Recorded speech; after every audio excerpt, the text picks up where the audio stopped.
កំហុសដ៏ធំបំផុតសម្រាប់អ្នកជួញដូរតម្លៃហាងឆេងមាសគឺចំណេញហើយមិនព្រមកាត់យកប៉ុន្តែបើខាតវិញហូលរហូតដល់តែទទួលយកការខាតមិនបានជំរាបសួរបងប្អូនទាំងអស់គ្នាជួបជាមួយខ្ញុំបាទឡុងសំណាងនាយកអភិវឌ្ឍអាជីវកម្មនៃក្រុមហ៊ុន PP-Link Security សម្រាប់ការ live ចាប់ពីថ្ងៃច័ន្ទរហូតដល់ថ្ងៃសុក្រវាលាម៉ោង9ដល់ម៉ោង10ប៉ុន្តែថ្ងៃនេះរៀងលេតបន្តិចគឺចាប់ដើមនៅម៉ោង10តែម្ដងបងប្អូនទាំងអស់គ្នាចាំបានអត់កាលពីយប់មិញខ្ញុំបានតម្លាក់ signal មួយពាក់ព័ន្ធជាមួយនឹងការ sell តម្លៃហាងឆេងមាសដែលឃើញ pattern មួយជារៀងអក្សរ M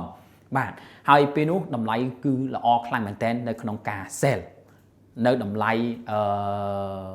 មួយដែលល្អក្នុងការ sell ហើយយើង sell ហើយយើងចំណេញរហូតដល់តែ10លេខក្បែរជិត20លេខអស់នោះ10លេខជាងប៉ុន្តែកំហុសមួយដែលកើតឡើងនៅក្នុងការជួញដូររបស់យើងទូទៅដែលខ្ញុំមើលឃើញក្នុងបទពិសោធន៍ជាង10ឆ្នាំនេះទាំងយប់មិញក៏ជាកំហុសនឹងកើតឡើងដដែលគឺយើងចំណេញហើយយើងមិនព្រមកាត់ចោលប្រហែលជាយើងគិតថាចង់បានច្រើនថែមទៀតប្រហែលជាមកពីចិត្តយើងលោភលន់ឬក៏ប្រហែលជាយើងមិនបានមើលទូរស័ព្ទឬក៏ប្រហែលមកពីយើងមិនយកចិត្តទុកដាក់ជាមួយនឹងការវិនិយោគការជួញដូររបស់យើងអញ្ចឹងកន្លែងនេះអ្នកទាំងអស់គ្នាណូតចំណាំតែងតែកើតឡើងជាមួយយើងជារៀងរាល់ដងនៃការជួញដូររបស់យើងអញ្ចឹងបងប្អូនទាំងអស់គ្នាពេលដែលយើងដឹងកំហុសនៃការខុសឆ្គងនៅក្នុងការជួញដូរយើងនឹងអាចដើរទៅមុខទៀតយ៉ាងល្អយើងនឹងកែប្រែវាឲ្យបានកាន់តែប្រសើរក្នុងការចែកម្លែកមួយនេះគឺចង់ឲ្យបងប្អូនទាំងអស់គ្នាដឹងពីការជួញដូរឲ្យពិតប្រាកដអញ្ចឹងការពីយប់មិញនេះអ្នកទាំងអស់គ្នាតម្លៃនឹងគឺល្អខ្លាំងមែនទែនចូល sell ហើយមកសន្ទុះក្រោយមកវាបានធ្លាក់ប្រហែលជា10លេខជាងឯណោះហើយរាល់ដងដឹងយើងកាត់ចំណេញប្រហែលលេខឯងគឺកាត់ចំណេញត្រឹមតែ3លេខ5លេខ7លេខឯណោះប៉ុន្តែដល់ពេលយើងចំណេញរហូតដល់តែ10លេខជាងបែរជាយើងអត់យកអញ្ចឹងនេះគឺជាកំហុសខុសឆ្គងនៅក្នុងការជួញដូររបស់យើងតែម្ដងកើតចេញពីចិត្តរបស់យើងលោភលន់កើតចេញពីការចង់បានរបស់យើងកើតចេញពីការធ្វើប្រហែសមិនបានមើលការជួញដូររបស់យើងឲ្យបានត្រឹមត្រូវរំលងនៅការចំណេញមួយនោះមិនបានមើលខ្វះខាតនៅក្នុងការដាក់ take profit ឬក៏ stop loss អញ្ចឹងកន្លែងនេះបងប្អូនទាំងអស់គ្នាអ្នកជួញដូរទាំងអស់តែងតែកើតឡើងតែងតែជួបប្រទះនឹងបញ្ហាកន្លែងនេះអញ្ចឹងបងប្អូនទាំងអស់គ្នាណូតចំណាំនៅបញ្ហាមួយនេះណូតចំណាំនៅ case មួយនេះឲ្យបានល្អទៅថ្ងៃមុខទៀតសរសេរជាវិន័យនៅក្នុងការជួញដូររបស់យើងឲ្យកាន់តែប្រសើរអញ្ចឹងអ្នកទាំងអស់គ្នាការជួញដូររបស់យើងនឹងកាន់តែរីកចម្រើនទៅមុខទៀតអូខេអ្នកទាំងអស់គ្នាដើម្បីកុំឲ្យកាត់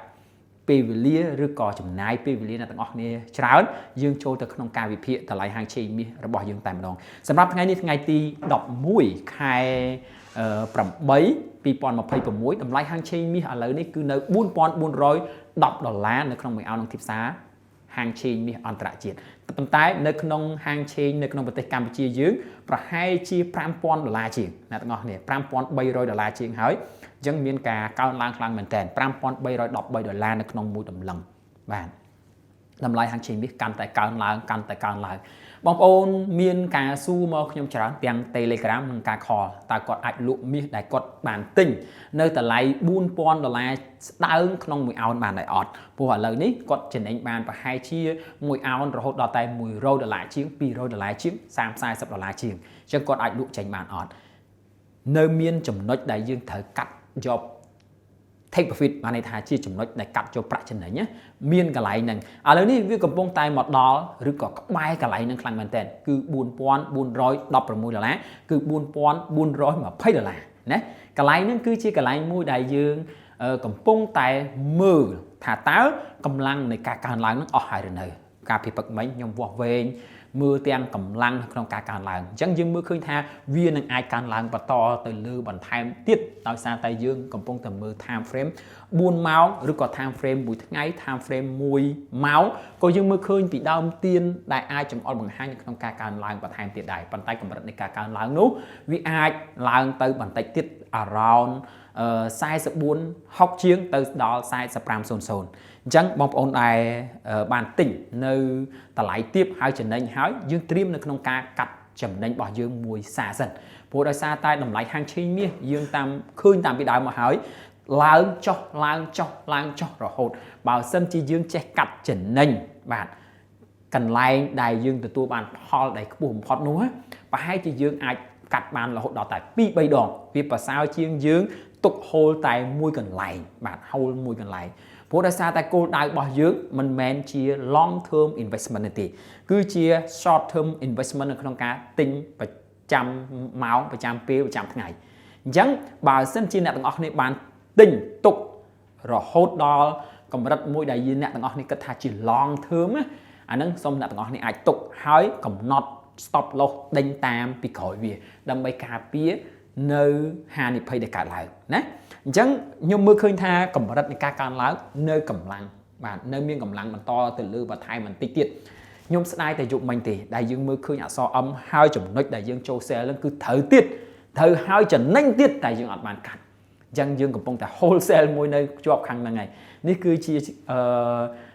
ចំណុចមួយដែលខ្វះខាតសម្រាប់អ្នកជួញដូរទូទៅតែម្ដងគឺចំណេញហើយមិនខាត់ណាពេលខ្លះយើងយកលេសថាកាត់អត់ទាន់តែមិនមែនទេណាអ្នកទាំងអស់គ្នាមិនមែនទេគឺជាការធ្វើប្រហែសមិនបានមើលបានត្រូវឬក៏កើតឡើងដោយពីការលោភលន់ចង់បានច្រើនចង់បានចំណេញច្រើនអានេះបានត្រូវបើថាកាត់មិនទាន់អត់ត្រូវទេវាចុះរហូតដល់ទៅ10លេខជាងឯណោះជិត20លេខឯណោះវាច្រើនមែនតើខ្ញុំសូមមើល comment តិចតាក់លោកគ្រូតើ CPI ចេញមកទៀបឬក៏ខ្ពស់តាមការវិភាគរបស់លោកគ្រូ CPI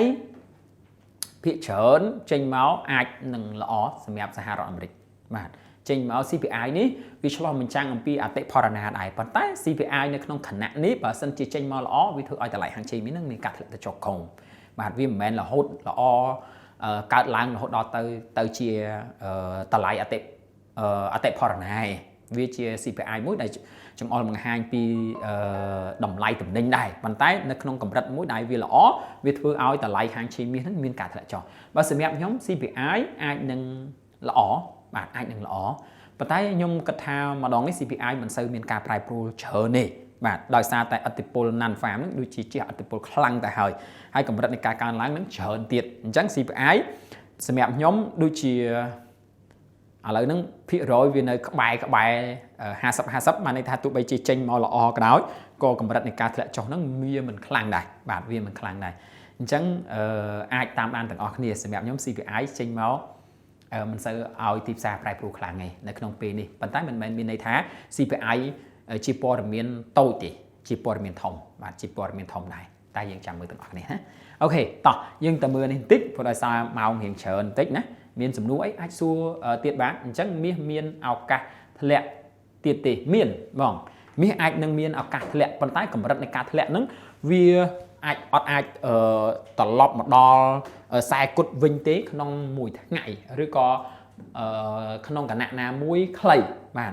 លុះត្រាតែតម្លៃនេះអាចនឹងឡើងទៅដល់44 60ជាង70ជាងហើយឬក៏ក្រោម45អញ្ចឹងកម្រិតហ្នឹងបើសិនជាអត់ hit អត់ break អាហ្នឹងទេវានឹងទម្លាក់ខ្លួនមកវិញណាបាទដូចតាមមិញខ្ញុំបានជំរាបជូនបងប្អូនទាំងអស់គ្នា around 7ជាងត្រូវឯ44 7ជាង44 9ជាងអីហ្នឹងគឺជា resistance មួយដែល strong តែម្ដងបើសិនជាតម្លៃហាងឆេងមាសប្របែក45រហូតដល់45 50 60ឬក៏46ហ្មងអាហ្នឹងយើងឈប់សម័យអា 4000 វិញណាយើងឈប់សម័យហ្មងបាទទោះបីជា long term ទៅមុខទៀតអាចនឹងធ្លាក់ដល់តែអានឹងរឿងអនាគតវែងឆ្ងាយបើក្នុងគណៈពេលក្នុងឆ្នាំ2026នេះបើសិនជាវាឡើងទៅដល់46 47ហើយវានឹងពិបាកមកអា40នឹងវិញណាព្រោះដោយសារតែកម្រិតនៅក្នុងខែ8ខែ9នេះគឺជា uptrend ដែលយើងបានមើលដឹងឬក៏បានធ្វើវីដេអូជូនដល់បងប្អូនទាំងអស់គ្នាថាខែ7ខែ8ខែ9នេះគឺវា up trend បាទ up trend ឡើងបងប្អូនទាំងអស់គ្នាហូបកន្លែងនេះតែយើងមើលឃើញថាវាជាចំណុចមួយដែលវានៅទៅដូចជាសាមិញខ្ញុំបានជំរាបជូនបងប្អូនទាំងអស់គ្នាថាតម្លៃហាងឆេងមាសនៅខ្ពស់មួយតង់ទៀតគឺនៅ44.16 44.20នៅកន្លែងហ្នឹងរៀងត្រឹងបាទរៀងត្រឹងមូលហេតុនៃរៀងត្រឹងនេះកន្លែងមួយដែលយើងត្រូវ note សម្គាល់បាទអញ្ចឹងពេលដែលតម្លៃហាងឆេងអានេះតម្លៃជាក់ស្ដែងណាពណ៌នេះណាអញ្ចឹងមើលកន្លែងនេះអញ្ចឹងនេះកន្លែងជា sideways របស់វាមួយបាទកន្លែងនេះក៏ជា sideways របស់មួយនេះក៏កន្លែងមួយដែរអញ្ចឹងនៅក្នុងចន្លោះ44 1644ចិត្តជាងជាកន្លែងមួយដែលនៅយ៉ាងយូរបន្តិចហើយក៏ជាកន្លែងមួយដែលពិចារណានៅក្នុងការបំបែកឬក៏មិនបំបែកមានន័យថាបំបែកតម្លៃ44ចិត្តជាងទៅដល់45 break ទៅហ្មងវានឹងទៅហៅទិសដៅនេះខាងលើនេះឃើញទេកពូខាងលើ48 47ឃើញទេ48 47តែបើវាអត់ទៅប្រតិកខ្លួនឯងទៅជាប់នឹងអា45ចិត្តជាង45 44ចិត្តជាងនឹងទេវាប្រតិអត់បានណាបានន័យថាខាងក្រោមនេះដាច់អស់លីងឃើញអ្នកទាំងអស់គ្នាមើលដាច់អស់លីងណាដាច់អស់ហើយអញ្ចឹងឥឡូវនេះវាកំពុងតែទៅតាក់នៅតម្លៃខាងលើវិញដើម្បីភ្ជាប់បន្តនៃការកើនឡើងទៅទៀតតែសួរថាឥឡូវនេះទៅបានអត់ពេលដែលទៅហើយវានឹងកើត sideways បែបនឹងដូចគ្នាបាទ sideways បែបនឹងដូចគ្នាអញ្ចឹងនៅក្នុងចន្លោះនេះវារត់នៅក្នុង44 10ជាង44ចិត្តជាងរួចហើយបានវាសម្រេចចិត្តថានឹងទៅបន្តទៀតដែរឬទេណាឃើញកន្លែងហ្នឹងបើសិនជាកម្លាំងនៃការបញ្ជាទិញឬក៏ការទិញហ្នឹងមានការធ្លាក់ចុះវានឹងត្រឡប់ធ្លាក់មកក្រោមវិញប៉ុន្តែបើសិនជាកម្លាំងនៃការទិញនឹងច្រើនវានឹងហក់ឡើងទៅលើទៀតអញ្ចឹងយើងចាំមើលទាំងអស់គ្នាជាពិសេសគឺកន្លែងនេះតែម្ដងពេលដែលវិនិយោគិនសម្រាប់ចិត្តទិញនៅ 4000 គុតឬក៏ 4100 ជាងហើយឡើងទៅដល់ 4300 នេះតើវិនិយោគិនមួយចំនួនសម្រាប់ចិត្តនៅក្នុងការ take profit ដែរអត់បើសិនជាគេ take profit នៅកន្លែងហ្នឹងកម្រិតនៃការលក់ចេញក៏ច្រើនដែរអញ្ចឹងនឹងវានឹងមានការ retracement នៅក្នុងការធ្លាក់ចុះមកវិញណាអញ្ចឹងឥឡូវនេះវាកំពុងតែទើនៅចន្លោះនឹងឯងបាទ4416 ចិត្តជាងណាហើយសម្រាប់ទៅតោងកពូល 4500 ហើយទៅដល់ 4800 ខាងលើនេះណា sideways ធំខាងលើនេះណាអូខេអញ្ចឹងចន្លោះនេះបងប្អូនទាំងអស់គ្នាមើលបាទព្រោះកន្លែងនេះបើសិនជាអ្នកដែលយល់ដឹងពី technical គាត់ងាកទៅគាត់នឹងឃើញហើយគាត់ដឹងថាប្រតិកាលាគ្នាឬក៏តម្លៃហ្នឹងវានឹងឈានទៅតម្លៃណាមួយប៉ុន្តែបើបងប្អូនទាំងអស់គ្នាអត់បានរៀន technical គាត់ងាកទៅវាមិនដឹងថាទៅជាប់អាណាបាទឥឡូវហ្នឹង 4416 វាមិនដឹងថាទៅណាទៀតបាទអត់ដឹងថាទៅណាទៀតតែគួរតែធ្លាក់ចុះឬក៏កើនឡើងហើយសញ្ញាណាខ្លះដែលបង្ហាញអំពីការធ្លាក់ចុះសញ្ញាណាខ្លះបង្ហាញអំពីការកើនឡើងតោះអញ្ចឹងសម្រាប់ថ្ងៃនេះមានកន្លែងដែលឲ្យអ្នកទាំងអស់គ្នាលក់បើសិនជាវាឡើងទៅដល់ around 4468 ឬក៏ចិត្តជាងអ្នកទាំងអស់គ្នាអាចលក់បានព្រោះជាតម្លៃមួយដែលជាកពូលនៅខាងនេះបាទកពូលនៅខាងនេះវាអាចតាក់បានហើយវា retracement ក្នុងការធ្លាក់អ្នកទាំងអស់គ្នាអាចលក់កាត់យកផលចំណេញបានទី1ទី2បើសិនជាតម្លៃនឹងហក់លឿនពេកអត់ខ្លាច sale ទេបើសិនជាវាឡើងទៅដល់ 4500 ណានៅក្នុងថ្ងៃហ្នឹងបើសិនជាវាឡើងដល់ 4500 យើងមិនត្រូវខ្លាច sale ព្រោះឥឡូវហ្នឹង4410ជាងហ្នឹងខ្វះ100លេខទៀតអញ្ចឹងមួយថ្ងៃដើម100លេខហើយវាឡើងដល់ខ្ពស់ហើយទី1ដែលយើងអាចនឹង sale បានទី2វាឡើង 4-5 ថ្ងៃហើយ2អាទិត្យហើយយើងអាច sale បានទៀតដែរឃើញទេអញ្ចឹងកន្លែងនេះគឺជាឱកាសនៅក្នុងការ sale របស់យើងប៉ុន្តែនៅតែប្រាប់បងប្អូនទាំងអស់គ្នាសម្រាប់តម្លៃហាងឆេងមៀតាមពីដើមមកដល់ថ្ងៃហ្នឹងសម្រាប់ long term investment គឺនៅតែបាយដដែលព្រោះដោយសារតែយើងគិតថាអនាគតទៅមាសនៅតម្លៃប៉ុណ្្នឹងមែនអត់ទេអនាគតទៅមាសនៅតែបន្តនៃការកើនឡើងមិនមែនតម្លៃ$5000ក្នុងមួយតឡឹងហ្នឹងទេវាអាចឡើង$6000 $7000 $8000បាទទៅមុខទៀតបាទទៅមុខទៀតរូបិយប័ណ្ណប្រកាសជាមានការថយអនាគតទៅមុខចាប់ដើមថយអញ្ចឹងផលិតផលដែលជាកម្រផលិតផលដែលសំខាន់សម្រាប់ប្រទេសសម្រាប់ពិភពលោកវានៅតែការកើនឡើងអញ្ចឹង long investment គឺនៅតែបាយដដែលបើសិនជាអ្នកទាំងអស់គ្នាគិតថាបាយគឺសុវត្ថិភាពជាងអញ្ចឹងមានការធ្លាក់ចុះចាំទិញវិញចាំទិញនៅណាបាទបើសិនជាវាធ្លាក់ចុះមកនៅ around 3000 សំទោស4378បាទឥឡូវនៅ4410ជាងបើសិនវាតម្លាក់ខ្លួនមក4378ទាំងគ្នាអាចទិញបានព្រោះដោយសារតែកន្លែងហ្នឹងគឺជា high កាលពីមួយថ្ងៃទេត្រូវទេ30ថ្ងៃបាទ high 30ថ្ងៃហ្នឹងអ្នកទាំងអស់គ្នាអាចទិញនៅកន្លែងហ្នឹងបានបាទកន្លែងទី2អ្នកទាំងអស់គ្នាអាចទិញនៅ4335បាទ4335ជា support កាលពីមួយថ្ងៃដែរបាទអញ្ចឹងអ្នកទាំងអស់គ្នាអាចទិញនៅកន្លែងហ្នឹងបានសម្រាប់ខ្ញុំនៅតែភាគរយទិញនៅតែល្អហ្នឹងព្រោះដោយសារបើទិញអត់ខ្លាចហូលទេហេតុអីបានអត់ខ្លាចហូលព្រោះយើងគិតថាអនាគតទៅមុខតម្លៃហាងឆេងមាននៅតែឡើងដដែលបាទនៅតែឡើងដដែលបាទទៅមុខទៀតនៅតែឡើងដដែលទោះបីជាក្នុងគណៈពេលណាមួយវាមានការធ្លាក់ចុះក៏ដោយក៏ long term ទៅមុខទៀតនៅតែឡើងដដែលបាទ នៅតែឡើងដដែលអតិផរណាកើតឡើងសម្រាប់លុយបាទធ្លាក់ថ្លៃហើយតម្លៃតំណែងកើនឡើងនៅតែមាននៅពេលអនាគតបាទអញ្ចឹងបើសិនជាអ្នកទាំងអស់គ្នាហ៊ានប្រឈមមុខក្នុងការហូលអ្នកទាំងអស់គ្នាប្រកាន់គោលចំហក្នុងការទិញប៉ុន្តែការទិញរបស់អ្នកទាំងអស់គ្នាមិនមែនឡើងហើយបានទិញទេចាំវាចុះសិនសំទិញឬក៏វានៅក្នុងតម្លៃទាបណាមួយដែលអ្នកទាំងអស់គ្នាអាចទិញបានមិនមែនថាឡើងមួយថ្ងៃហ្នឹង60លេខហើយ70លេខហើយទៅទិញនៅអាឡើងហើយហ្នឹងអត់ទេបាទអត់ទៅទិញនៅហ្នឹងឯងបើសិនវាចុះ60លេខហើយ70លេខហើយ100លេខហើយអាហ្នឹងបានទៅទិញបានល្អកន្លែងហ្នឹងណាអញ្ចឹងឬក៏ទៅទិញនៅ support ណាមួយដែលអ្នកទាំងអស់នេះវាស់ពីខាងក្រោយទៅឃើញ resistance នៅលើហើយវាកំពុងតែស្ថិតនៅក្នុងតម្លៃ support ទាបមួយអាហ្នឹងក៏អ្នកទាំងអស់នេះអាចទិញបានដែរកន្លែងហ្នឹងបានទិញមានសុវត្ថិភាពទិញហើយមានកម្លាំងចិត្តនៅក្នុងការរងចាំហេតុអីហ៎ពេលទិញហើយអាតម្លៃទិញរបស់យើងចំណេញខាតចំណេញអញ្ចឹងយើងមានអារម្មណ៍មួយថាអូយើងរងចាំបន្តិចឬក៏តិចទៀតវានឹងកើនឡើងមិនទិញហើយខាតឡើងមកកណរងចាំអាខាតនឹងត្រឡប់ឡើងឲ្យចំណេញវិញយូរអញ្ចឹងអត់ទេបើសិនជាយើងទិញខុសវានឹងធ្វើឲ្យយើងខាតពេលវេលានៅក្នុងការរងចាំប៉ុន្តែបើសិនយើងទិញតម្លៃដែលត្រឹមត្រូវ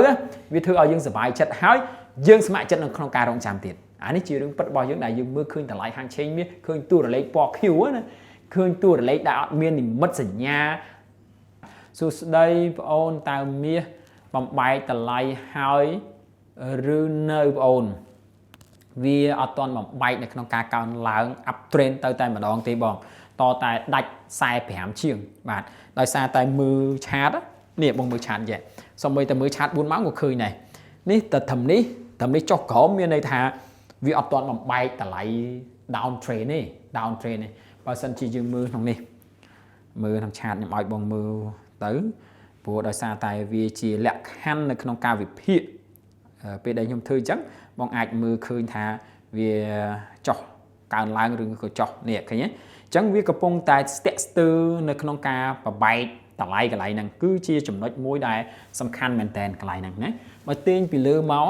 វាកំពុងតែប៉ះអារ៉ោនអានេះអញ្ចឹងវាអាចឡើងមកផុតខ្លះហើយប៉ុន្តែពេលដែលវាឡើងមកផុតខ្លះហ្នឹងវាអត់បានតោងទៀមជាមួយនឹងអា sideways ធំនៅខាងលើបាទអា sideways ធំនៅខាងលើបើវាឡើងផុតហើយវាតោងជាប់ជាមួយនឹងអា sideways ធំនៅខាងលើឬក៏ជាអាតម្លៃ strong របស់វានៅខាងលើអាហ្នឹងវាបបែកប៉ុន្តែវាដាច់ផុតពី down trend នេះដាច់ផុតពី down trend ទាញមកដាច់ផុតបាទទាញមកដាច់ផុតមកប៉ះតែត្រឹមនេះទេបាទអញ្ចឹងដល់ពីត្រឹមនេះឡើងលើវាផុតពី down trend ហើយអញ្ចឹងមានន័យថាសញ្ញាណហ្នឹងគឺចិត្តបំបែក down trend ហើយអា down trend ប្រចាំថ្ងៃប្រចាំថ្ងៃយើងមើល time frame មួយថ្ងៃហើយ down trend ប្រចាំថ្ងៃហ្នឹងយើងមើលឃើញតាមពីខែ3ខែហ្នឹងហើយខែ3ពីខែ1នេះខែ1ខែ2ខែ2ដែលវាឡើងដល់ 5,500 ជាងគឺចាប់ដើម down trend មកតែម្ដងអញ្ចឹងឥឡូវនេះមូលហេតុបើសិនជាកន្លែងតម្លៃ 4,415 នេះវាមាន sideways នៅកន្លែងនេះជាតម្លៃធំអាហ្នឹងមានន័យថាបបែកហើយតែវានៅខ្វះបន្តិចណែនេះវាមានអាចាស់វានេះអញ្ចឹងហើយវាទៅតោងអា45ជាងសិនបានបែកបើវាបានដល់45ហើយវាមានព័ត៌មានណាមួយដែលចង្អុលបង្ហាញនៅក្នុងការកើនឡើងវាមាន pattern ណាមួយដែលមើលទៅឃើញសញ្ញាណនៃការបង្កើត up trend អាហ្នឹងវាទៅហើយបាទវាទៅហើយហ្នឹងវាអាចនឹងឡើងទៅលើមានន័យថាវាបំបែកdown trend នឹងបានហើយបាទអរគុណបងតោះមួយទៀតចុងឆ្នាំនេះអាចឡើងដល់ 5,600 ក្នុងអោនវិញអត់អូយឆ្ងាយណាស់បងអើយយើងគ្រាន់ដែរហ្នឹង 5,000 នៅសល់វាចង់ 1,000 លេខទៀតបាទនៅសល់ចង់ហ្នឹងហើយចង់ 1,000 លេខឥឡូវវានៅ 4,000 នៅសល់ 6,000 សល់ 1,200 លេខទៀតបងអញ្ចឹងវាច្រើនហើយនៅក្នុង 2026 នេះខែនេះខែ 8 ហើយនៅក្នុងខែ 8 ខែ 9 សញ្ញានឹង up trend ខែ 9 ចុងខែពាក់កណ្ដាលខែ 9 ចូលខែ 10 11 សញ្ញាណ down trend បាទសញ្ញាណ down trend បាទខែ 12 ចាប់ដើម up trend វិញចុងខែ 11 ទៅខែ 12 up trend វិញខែ 1 ខែ 2 up trend ទៀតអាហ្នឹងខ្ញុំនិយាយពីមួយឆ្នាំណាបើយើងនិយាយពី history មួយឆ្នាំទៅមួយឆ្នាំភាគរយច្រើនណាស់អាខែ 8 ខែ 9 ហ្នឹង up ខែ 11 ខែចុងខែ9ទៅខែ11ចុងខែ11ហ្នឹងចាប់ផ្ដើមdown trend មកវិញបាទ down trend មកវិញចូលខែ12 up trend មកវិញអ្នកទាំងអស់គ្នាដឹងមិនអីខែ12និងខែ1ខែ2កាលពីមុន up trend ខ្លាំងណាស់ព្រោះដោយសារតែវាជា culture ចូលឆ្នាំចិនណោះបាទចិនឲ្យទៅចូលឆ្នាំចិនឥឡូវ culture មួយហ្នឹងវាទាញឲ្យតម្លៃហាងឆេងមាសកើនឡើងអត់កើតទេបាទវា break ហើយដោយសារតែនៅក្នុងសម័យកាល Covid បាទសម័យកាល Covid ប៉ះពីទៅលើសេដ្ឋកិច្ចលើពិភពលោកខ្លាំងពេកទៅរដូវចូលឆ្នាំចិនហ្នឹងលែងមានអ្នកទិញមាសទិញអីច្រើនអញ្ចឹងហើយយើងអាចយកកតាចូលឆ្នាំចិនហ្នឹងមកបង្ហាញបានទេប៉ុន្តែវានៅតែប៉ះពីតិចតួចដដែលបាទប៉ះពីតិចតួចដដែលអញ្ចឹងនៅខែ12ខែ1ហ្នឹងវានៅតែកើនឡើងបាទនៅតែកើនឡើងបាទនៅកើនឡើងអាហ្នឹងយើងនិយាយពីមកជុំវិភាគនៃការកើនឡើងមួយឆ្នាំណាអញ្ចឹងបើសិនជាពីចុងឆ្នាំហ្នឹងទៅអាចឡើងដល់ 5600 ខ្ញុំគិតថាមិនទាន់នេះបាទមិនទាន់នេះលុះត្រាតែមានគេហៅថាប្រធានស័ក្តិណាមួយគេកើតឡើងឬក៏ព័ត៌មាន hot news ណាកើតឡើងបាទប្រធានស័ក្តិហ្នឹងអាចកើតឡើងព្យុះឬក៏អីមួយប៉ះពាល់ដល់អាមេរិកខូចខាតដល់ហិរញ្ញវត្ថុធំមួយចំនួនឬក៏គេហៅថាស្អីគេសេដ្ឋកិច្ចមករួមចូលសេដ្ឋកិច្ចមកភូមិសាស្ត្រអីផ្សេងអញ្ចឹងណាអញ្ចឹងវាធ្វើឲ្យប្រាក់ដុល្លារឬក៏សេដ្ឋកិច្ចអាមេរិកធ្លាក់ដាបអាហ្នឹងដល់ភ្លាមតែបើថាតាមតាណាធម្មតានេះខ្ញុំគិតថាប្រហែលនឹងទៅដល់ 5600 វិញភ្លាមអត់ទៅដល់ទេវាចុងខែ12អាចចុងខែ12ចូលខែ1អាហ្នឹងអាចព្រោះដោយសារតែកម្រិតហ្នឹងអាចស្ទុះឡើងដល់ប៉ុណ្ណឹងណាបងប៉ុន្តែទោះបីយ៉ាងណាក៏ដោយព្យាយាមមើលមួយដំណាក់កាលទៅមួយដំណាក់កាលសិនហើយឥឡូវហ្នឹងគឺចាប់ផ្ដើមអាប់តិចឥឡូវហ្នឹងទិញចំណេញហើយប៉ុន្តែបើសិននៅក្នុងចន្លោះ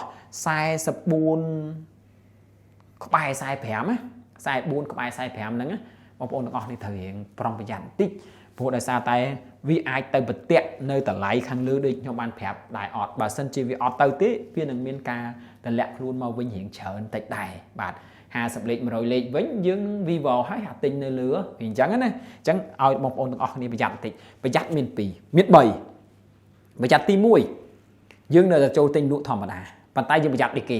ចំណេញត្រូវឆាប់កាត់កុំឲ្យដូចយប់មិញបាទចំណេញអត់កាត់បាទ sell ចំណេញឡើង720លេខអត់កាត់អញ្ចឹងចំណេញត្រូវឆាប់កាត់ទី2ចូលទិញឬក៏ចូលលក់ថាចូលលក់ចុះចូលលក់ឬក៏ចូលទិញហ្នឹងទាំងពីរណាចូលឲ្យត្រូវជាមួយនឹង support resistance បាទនេះថាតម្លៃទាបតម្លៃខ្ពស់ហ្នឹងទី3ពេលដែលដល់តម្លៃដែលប្រុងប្រយ័ត្នខ្លាំងអ្នកទាំងអស់គ្នាបន្ថយទុនចូលទីផ្សារឲ្យបានច្រើនតិចបាទទោះបីជាមានបញ្ហាឧបសគ្គឬក៏ហានិភ័យក៏យើងប៉ះពីតន្តិចដែរនេះគឺជាវិធីសាស្ត្រនៅក្នុងការទប់ស្កាត់ហានិភ័យរបស់យើងដែរបាទតោះអញ្ចឹងខ្ញុំដូចជាបានបង្ហាញទិញបានតែមួយទេអញ្ចឹងដូចជាមានទិញទៀតណាតើនេះណា3335មួយទៀតនៅណាមិញនេះ3378អូហើយតាណាទាំងអស់គ្នាហើយថ្ងៃនេះខ្ញុំជូនអ្នកទាំងអស់គ្នាតែ2ទេបាទ support ហើយនឹង resistance 2បាទអត់ច្រើនទេប៉ុន្តែកម្រិតនៃការកើនឡើងនៅតែកើនឡើងខ្លាំងដល់ដែរភាគរយណាកម្រិតណាយើងអត់ដឹងទេប៉ុន្តែទោះបីយ៉ាងណាក៏ដោយក៏នៅតែប្រុងប្រយ័ត្នជាជាងយើងហូរនៅលើទីផ្សារដែលកើត emotion កើតអារម្មណ៍របស់យើងនៅក្នុងការស្ដាយឬក៏ព្រួយបារម្ភអញ្ចឹងអ្នកទាំងអស់គ្នានេះគឺជាសារមួយដែលឲ្យបងប្អូនទាំងអស់គ្នាពេលដែលចំណេញឆាប់កាត់ចេញទៅបាទពេលដែលខាតយើងរកដំណោះស្រាយមួយណាថាយើងខាតតែប៉ុណ្្នឹងហើយយើងដាក់ stop loss កាត់ចេញពីទីផ្សារតែម្ដងហើយពេលវេលាចូលឬក៏ទីផ្សារចូលពេលក្រោយនោះគឺជាវិធីសាស្ត្រដែលទទួលបានផលចំណេញឬក៏ទទួលបានប្រសិទ្ធភាពនៅក្នុងការជួញដូរឧបករណ៍នេសាទទាំងអស់គ្នាអរគុណសម្រាប់ពេលនេះខ្ញុំបាទសំណាងសូមជម្រាបលា